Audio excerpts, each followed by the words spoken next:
गोपिकांश्च निगदैकभागवे हेमवेत्रमितरेण विप्रदे राजगोपभूषे नमोस्तुते चम्पकाट विनिवासिनी हरे बुद्धिमुद्धि मकरंद पूजितम भक्तचित्त गणहंस सेविदम கோபிலாதி முனிபிருங்க பூஜிதம் ஸ்ரீ சம்பகேச பதபங்கஜம் பதே. அனைவருக்கும் என்னுடைய சிரம் தாழ்ந்த நமஸ்காரங்கள். மார்கழி மாதம் அற்புதமாக அனைத்து தரப்பு மக்களாலும் கொண்டாடப்பட்டு வருகிறது.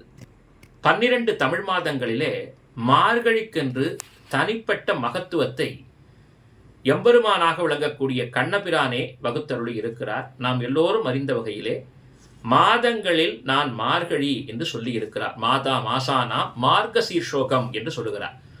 சரி, இந்த மார்கழி மாதத்தினுடைய தனிச்சிறப்பை சொல்லும் பொழுது ஒவ்வொரு மாதத்திற்கும் ஒரு நட்சத்திரம் முக்கியத்துவம் பெறுகிறது. நாம் சித்ரா பௌர்ணமியை கொண்டாடுகிறோம். அந்த சித்திரை மாதத்தில் வரக்கூடிய சித்ரா பௌர்ணமிக்கு என்ன சிறப்பு என்று பார்க்கும் பொழுது சித்திரை நட்சத்திரமும் பௌர்ணமி திதியும் சேரக்கூடிய அந்த ஒரு நாளாக சிறப்பான ஒரு நாளாக கருதப்படுகிறது. இப்படி ஒவ்வொரு மாதத்திற்கும் ஒரு நட்சத்திரம் சிறப்பு பெறும். அந்த அடிப்படையில் மார்கழி மாதம் மிருகசீரிஷம் என்று சொல்லக்கூடிய இந்த நட்சத்திரம் சிறப்பு மிகுந்ததாக பேசப்படுகிறது. அந்த மிருகசீரிஷ நட்சத்திரத்திலே எத்தனையோ பெரியோர்கள் எல்லாம் அவதாரம் செய்திருக்கிறார்கள். இந்த மிருகசீரிஷம் என்று சொல்லக்கூடிய நட்சத்திரத்திலே மந்த்ராலய மகாபிரபுவான ஸ்ரீ ராகவேந்திர சுவாமிகளும் திருவதாரம் செய்திருக்கிறார். இந்த மார்கழி மாதத்தை பகவான் ஸ்ரீ கிருஷ்ணன் தன்னுடைய மாதமாக ஏன் சொன்னான் என்று சொல்லும் பொழுது, இந்த மாதத்தை சாப மாதம், பீடை மாதம் என்றெல்லாம் அழைக்கப்படக்கூடிய தருணத்திலே பீடுடைய மாதமாக தன்னுடைய மாதமாகவே பகவான் ஏற்றுக்கொண்டார். காரணம், இந்த மார்கழி மாதம்தான் அனைத்து தேவர்களும் எழக்கூடிய அதிகாலை பொழுதாக சொல்லப்படுகிறது. அதுவும் குறிப்பாக மார்கழி மாதத்தில் வரக்கூடிய வளர்பிறை ஏகாதசியை மோக்ஷதா ஏகாதசி, வைகுண்ட ஏகாதசி என்று சாஸ்திரங்கள் குறிப்பிடுகின்றன.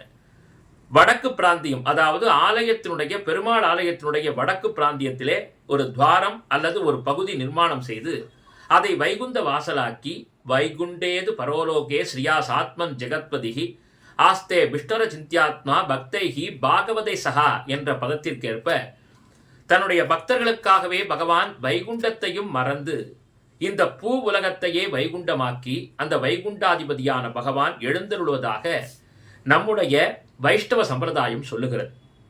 12 ஆழ்வார்களும் முக்கியமாக அதிலே ஆழ்வார்களின் தலைவராக விளங்கக்கூடிய நம்மாழ்வார் வைகுந்தம் புகுவது மன்னவர் விதியே என்று பேசுகிறார். இந்த மண்ணிலே தோன்றிய உயிர்கள், அனைத்து ஜீவராசிகள், மனிதர்கள் எல்லாம் வைகுந்தம் அடைவதையே இலக்காக கொள்ள வேண்டும் என்று பேசுகிறார். அந்த அடிப்படையிலே வைகுண்ட வாசல் என்று சொல்லக்கூடிய அந்த சிறப்பு மிகுந்த நாள் வைகுண்ட ஏகாதசி திருநாள், ராப்பத்தின் துவக்க நாள்.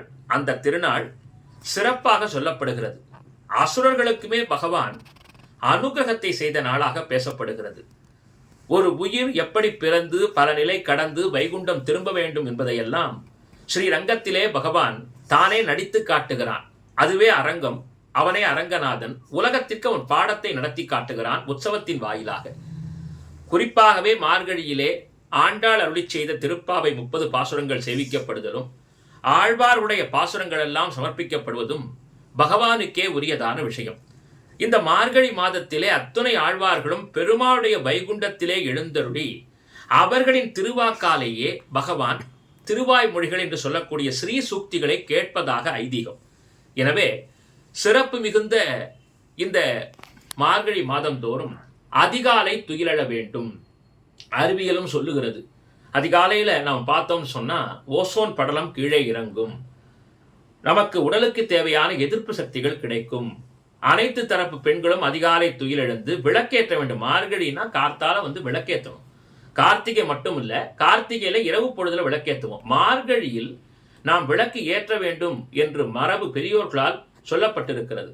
எனவே நம்ம அகத்தைச் சேர்ந்த பெண்கள் எல்லாம் வாசலிலே விளக்கேற்றி அற்புதமாக சாணம் தெளித்து கோலமிட்டு தாயார் ஆண்டாள் காட்டிய திருப்பாவையெல்லாம் பாடி நாம் எம்பெருமானை வீட்டிலே ஆராதிக்க வேண்டும். அதற்கு பிறகுதான் ஆலயத்திற்கே செல்ல வேண்டும். எல்லோரும் காலை எழுந்து குளித்துவிட்டு உடனடியாக ஆலயத்திற்கு செல்வது என்பது 2ஆம் கட்டமாகவே சொல்லப்பட்டிருக்கிறது. முதலிலே இல்லமே ஆலயம். அதனால் இல்லத்தில் இருக்கக்கூடிய மகாலட்சுமி சமேத பெருமாளை நாம் இல்லத்திலே ஆராதனை செய்துவிட்டுத்தான் நாம் கோவிலுக்கு செல்ல வேண்டும்.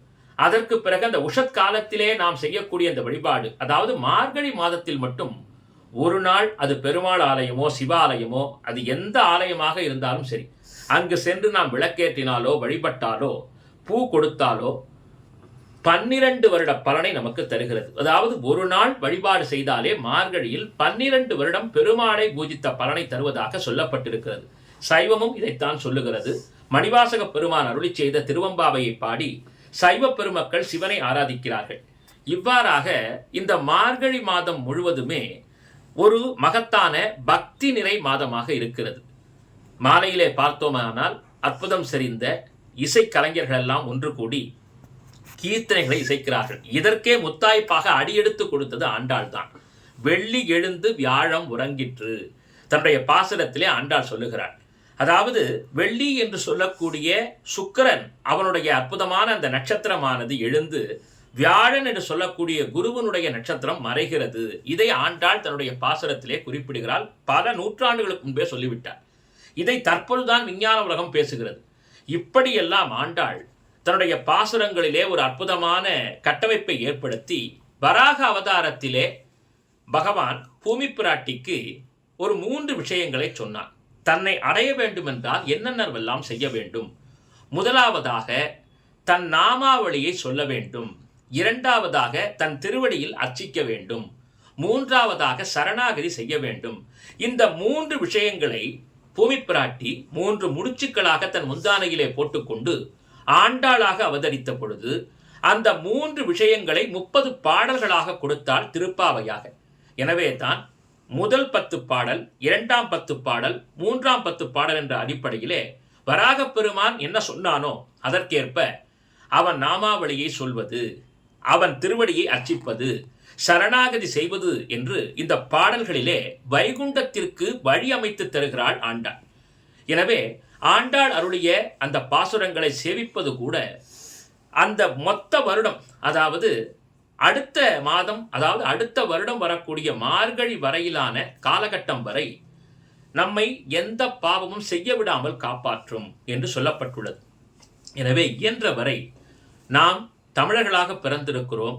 ஒரு தமிழச்சியான ஆண்டாள் அற்புதமான இன்பத்தமிழை, தீந்தமிழை, செந்தமிழை, தெய்வத்தமிழை திருப்பாவையாக பாடியிருக்கிறார். எனவே ஒவ்வொரு நாளைக்கு ஒரு திருப்பாவை பாடலாக நாம் பாடி அந்த ஆண்டாளுடைய திருவடியை அடைய வேண்டும். அந்த ஆண்டாளுடைய கிருபையாலே திருவரங்கநாதனான பகவானுடைய திருவடியை நாம் அடைய வேண்டும் என்று இந்த நேரத்திலே ஆண்டாள் திருவடியை வணங்கி పూజలందరూ చేసేదే